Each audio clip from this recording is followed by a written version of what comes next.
The thing that I think is most challenging for me because of my background as a journalist is knowing where the line is between fact and fiction. And I always thought it was very clear and distinct because of my work as a nonfiction writer, but it's very fuzzy when it comes to historical fiction. And a lot of times I'll get that question, well, how do you know if you can change the facts and whether, something really happened this way, but you've written it in a different way. So I think that's kind of fun because you get to make that judgment call, and that's a freedom that you don't have with a lot of other, certainly not with nonfiction, and with any genre, I guess you would have that. But with historical fiction in particular, you get to control the story as well as how much of that history gets woven in and where it gets woven in.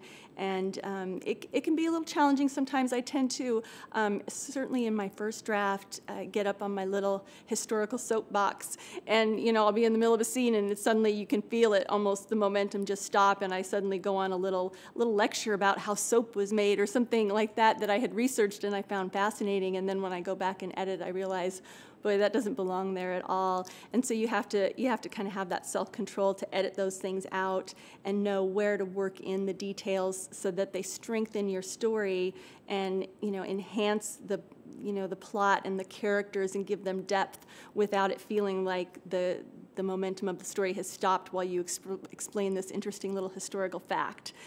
So to me, that's very challenging, and it's fun, finessing it and fine-tuning, and I go through a lot of revisions, usually to get it to that point, and it's kind of fun when you feel like you've nailed it.